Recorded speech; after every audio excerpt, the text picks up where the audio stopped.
Hello friends, स्वागत है आप लोगों का आपके अपने channel to the point home science में। फ्रेंड्स, आज हम लोग देखने वाले हैं यहाँ पे जो है वो है हमारा MA first semester home science. जी हाँ, फर्स्ट सेमेस्टर होम साइंस। और फर्स्ट सेमेस्टर में जो आपका फर्स्ट पेपर है एडवांस ह्यूमन डेवलपमेंट यानी कि उन्नत मानव विकास जो है, इस पेपर के एक बहुत ही महत्वपूर्ण क्वेश्चन पे हम लोग डिस्कस करने वाले हैं, जो कि आपके हर एग्जाम में या अगर आपके अभी बीए में भी आपका जो मानव विकास है उसमें ये क्वेश्चन पूछा गया था। और ये वेरी इंपॉर्टेंट है, आज नहीं, ये जब से मतलब बहुतों बार ये क्वेश्चन आता है और इसमें कोई दो राय नहीं। आप लोग देख सकते हैं किशोरावस्था, अगर हम सिर्फ यहाँ पे हम लोग पढ़ेंगे किशोरावस्था में संज्ञानात्मक विकास का स्वरूप, ठीक, ये आपका क्वेश्चन है। लेकिन अगर हम लोग किशोरावस्था की बात कर लेते हैं, केवल और केवल किसकी, किशोरावस्था की, तो ये वेरी इंपॉर्टेंट आपका क्या है, तो वेरी इंपॉर्टेंट ही आपकी टॉपिक है किशोरावस्था। किशोरावस्था को तूफान की अवस्था कहते हैं। किशोरा अवस्था की अर्थ क्या है, परिभाषा क्या है, कितने ईयर तक होती है, ओके। किशोरावस्था में कौन कौन सी समस्याएं उत्पन्न होती है, समायोजन की समस्याएं क्या उत्पन्न होती, बहुत सारे इससे क्वेश्चन बनते हैं और बनते रहे हैं, ठीक है। तो आपको इसको पूरी तरह से रट लेना है किशोरावस्था को। तो आज यहाँ पे हम लोग सिर्फ अभी संज्ञानात्मक को देखेंगे, लेकिन किशोरावस्था का अर्थ क्या है, परिभाषा क्या है, ये भी हम आपको बताएंगे। किशोरावस्था में होने वाली समस्याएं बताएंगे।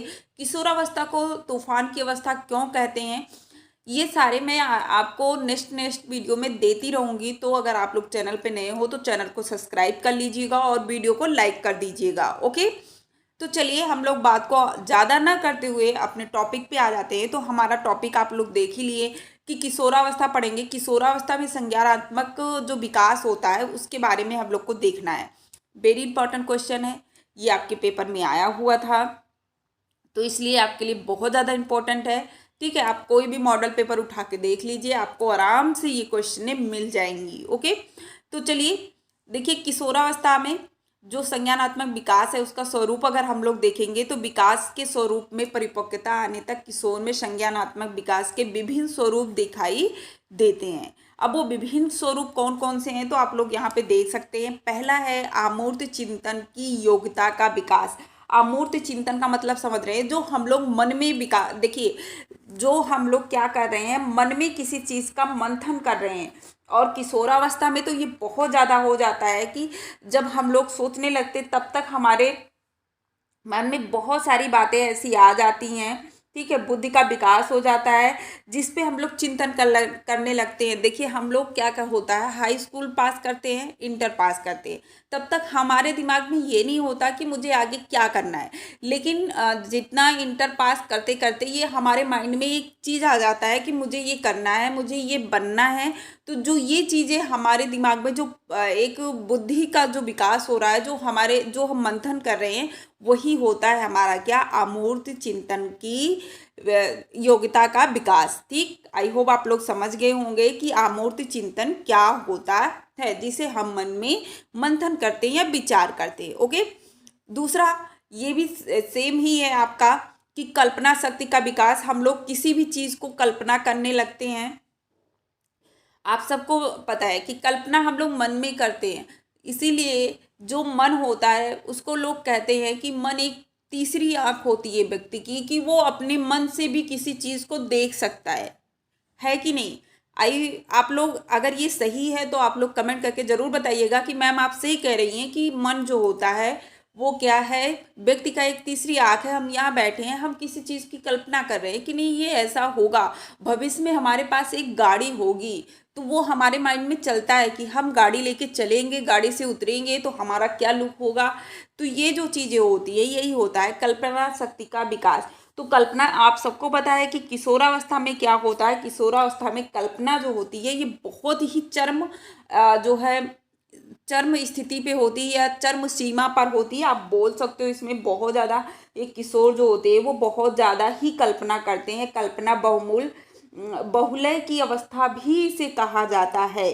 क्या तो आप कह सकते हैं कि मैम जो किशोरावस्था होता है इसे क्या कहते हैं, तो कल्पना बहुलय अवस्था कहते हैं।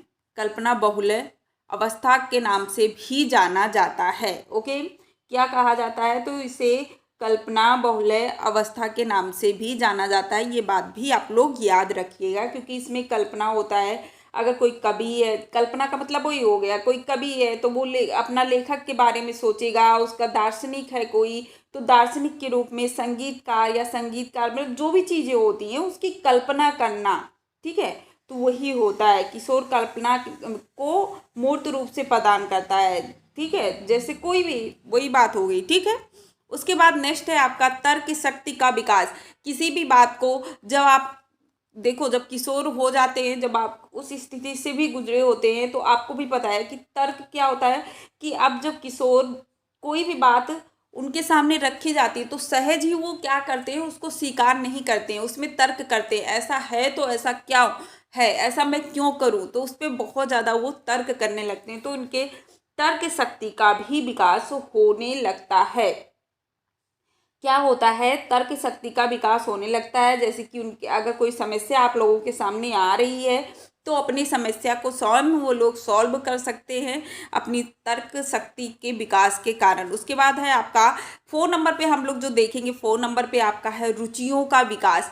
अब देखिए रुचि, अब जो ये इस आयु के जो बालक होते हैं उनमें क्या होता है, जो बालक और बालिकाएं होती हैं उनमें बहुत तरीके की रुचियां उत्पन्न होने लगती हैं। किसी का कुछ विशेष व्यक्तिगत रुचि होती है, किसी का खेल कूद में रुचि होती है। कुछ बालिकाएं होती हैं जिनकी जो है जैसे कि संगीत हो गया, चित्रकार, तो इन सब में उनकी रुचि आ जाती है। कुछ की रुचि सिर्फ पुस्तक पढ़ने में होती है, कुछ की सुनने में होती है, कुछ फिल्म देखना पसंद करते हैं, कुछ शारीरिक रूप से अपने आप को संदर्भ बनाने की कोशिश करते हैं, ठीक है। तो कुछ आत्म प्रदर्शन करने लगते हैं। तो ये सारी रुचियां जो है किशोरावस्था में एक संज्ञानात्मक विकास के रूप में देखा जाता है।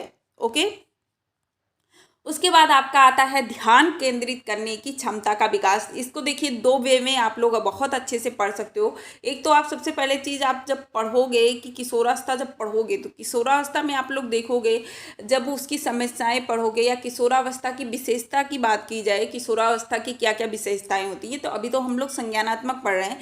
जब उसमें आप लोग पढ़ोगे तो वहाँ पर भी आपको ध्यान केंद्रित करने की क्षमता पढ़ने को एक हेडिंग मिलेगी, लेकिन वहाँ पे जो ध्यान केंद्रित करने की बात कही जाएगी वो होता है कि जो लड़के होते हैं वो लड़कियों को अपनी तरफ जो है उनका ध्यान अपनी तरफ केंद्रित करने के लिए वो अपने आप को जो है अच्छे से तैयार होते हैं। लड़कियाँ भी बहुत अच्छे से मेकअप करके जाती हैं लड़कों को अटैक करने के लिए। तो ये सारी चीज़ें वो विशेषता में पढ़ोगे। लेकिन यहाँ पे जो ध्यान केंद्रित करने की बात आ रही है वो है कि ध्यान एकाग्र करना, यानी कि जो एकाग्र करके किसी भी चीज़ पर, किसी पर विचार करना, मंथन करना या एकाग्र रूप से पढ़ना, ये जो चीज़ें होती हैं ये होता है कि वो क्या कर रहे हैं, अपना ध्यान केंद्रित कर रहे हैं।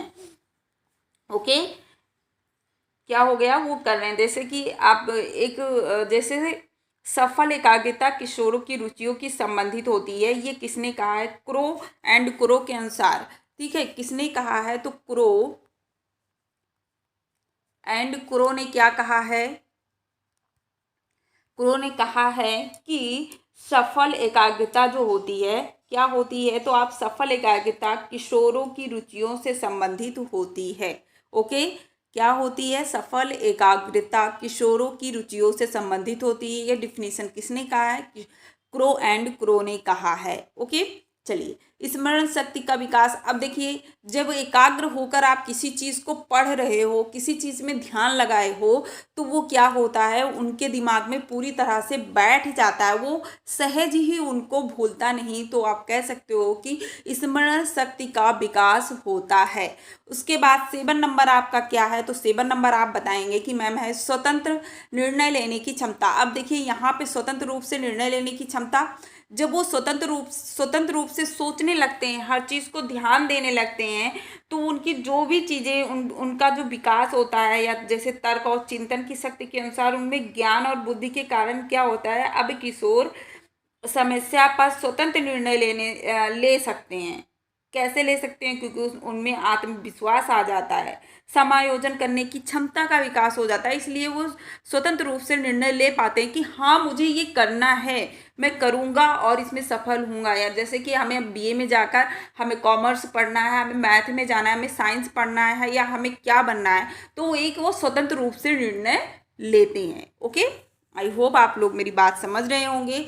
8 नंबर है स्वतंत्र पठन पाठन में रुचि। अब देखिए यहाँ पे भी वही चीज़ें आ गई कि जब भी कैरियर के बारे में बात कर रहे थे, ठीक है, अभी आपका यहाँ पे देखिए स्वतंत्र रूप से वो किसी भी चीज़ को, हमने वही बताया कि वो निर्णय ले लेते हैं कि हमें, मेरी रुचि किस में है, मैं किस चीज़ को पढ़ूं, उसके अनुसार वो लोग अपने साहित्य का चुनाव करके वो स्वतंत्र रूप से पढ़ते हैं। वही चीज़ हो गया निर्णय लेने की क्षमता, हमने उसका उदाहरण दिया।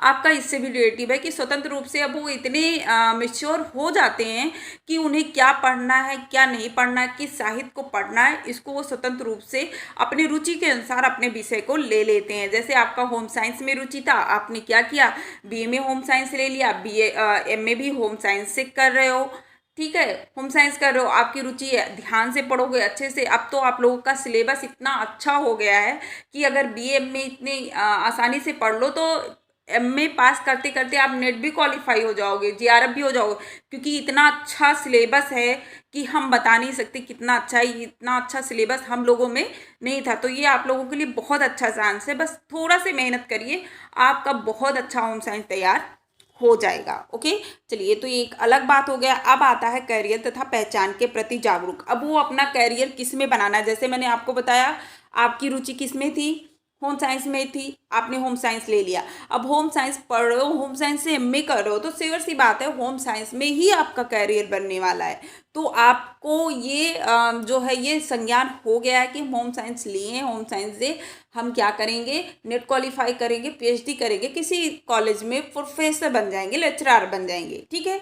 तो उनको अपनी एक क्या होती है, स्वतंत्र रूप से अपने करियर की पहचान हो जाती है, और अपनी पहचान स्थापित करने के लिए वो करियर का चुनाव कर लेते हैं, ठीक है, जिससे भविष्य में उनका दशा या दिशा की जो भी बात होती है वो निर्धारित हो जाती है, अपनी एक विशिष्ट पहचान बन सकते हैं, बना लेते हैं, ठीक है।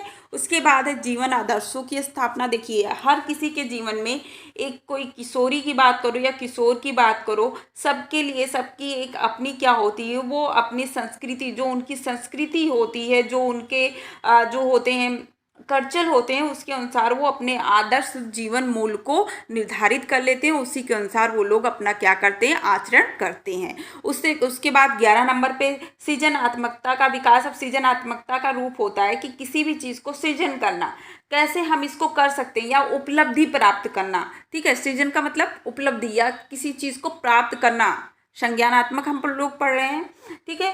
तो उसके माध्यम से हम लोग अब सृजनात्मकता द्वारा हम सामाजिक जो है स्वीकृति से मिलने वाली जो विशिष्ट पहचान होती है उसको स्थापित करते हैं, चाहे सृजनात्मकता में कल्पना या चिंतन का हो, या उसके अधिक विकास के लिए किया गया सृजनात्मक हो, किसी भी क्षेत्र में हो सकता है, लेकिन वो अपनी जो उनकी सृजनात्मकता का विकास होता है वो भी चरम सीमा पर पहुंच जाता है। नैतिकता की भावना का विकास। अब वो नैतिकता अपने जीवन को एक आदर्श बनाना चाहते हैं, आदर्श विकास करना चाहते हैं, जो कि उनके मन में भावना आ जाती है, ठीक है। ऐसी जीवन मूल्यों का तथा व्यवहार प्रतिमानों का निर्धारण करते हैं, जिसके अनुसार वो क्या करते हैं, कार्य करते हैं, और अपने उत्तरदायित्वों का निर्वाह निर्धारित करके मानदंडों के अनुसार कार्य करना शुरू कर देते हैं। जिससे उसमें नैतिकता का मतलब क्या हो गया कि नैतिकता अब वो अब उनके अंदर आत्मनियंत्रण आ गया है, ठीक है, ठीक है। सेल्फ जो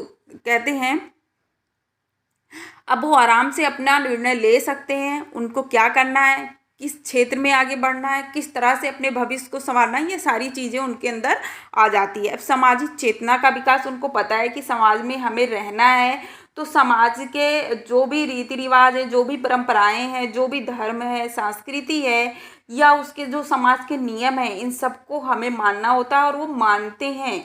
किशोर को ये ज्ञात कर हो जाता है कि वो किस धर्म के हैं, किस जाति के हैं, किस वर्ग के हैं, और उसी के अनुसार वो लोग क्या करते हैं, कार्य करते हैं, ठीक है। उसी के अनुसार वो लोग कार्य करते हैं। अगर उसके आप लोगों को पता है किसी भी समाज के बाहर आप जाके काम करोगे तो वो अनैतिक कहलाएगी, लेकिन आपको नैतिकता की भावना का विकास हो चुका है तो आपको सामाजिक चेतना का भी विकास हो गया है कि अब आपको पता है कि हम इस समाज, इस धर्म, इस वर्ग के हैं, तो अगर अपने धर्म या अपनी जाति के बाहर हम कोई काम करेंगे तो वो अनैतिक होगा, तो उनके अंदर सामाजिक चेतना का भी विकास हो जाता है। आई होप आप लोगों को ये 13 हेडिंग हमने आप लोगों को बताया, आई होप आप लोग को पूरा समझ में आ गया होगा।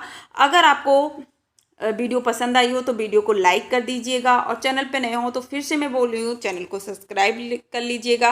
अगर आपको कोई पॉइंट नहीं समझ में आई तब भी आप कमेंट करके ज़रूर बताइएगा, ओके। और अगर किसी भी टॉपिक पे आपको वीडियो चाहिए कि मैम इस टॉपिक पे वीडियो चाहिए, ठीक है, तो उस पर भी मैं वीडियो बना दूंगी, बस आप लोग एक कमेंट करिएगा, ओके। तो नेक्स्ट वीडियो में फिर मिलते हैं, तब तक के लिए बाय बाय, जय हिंद।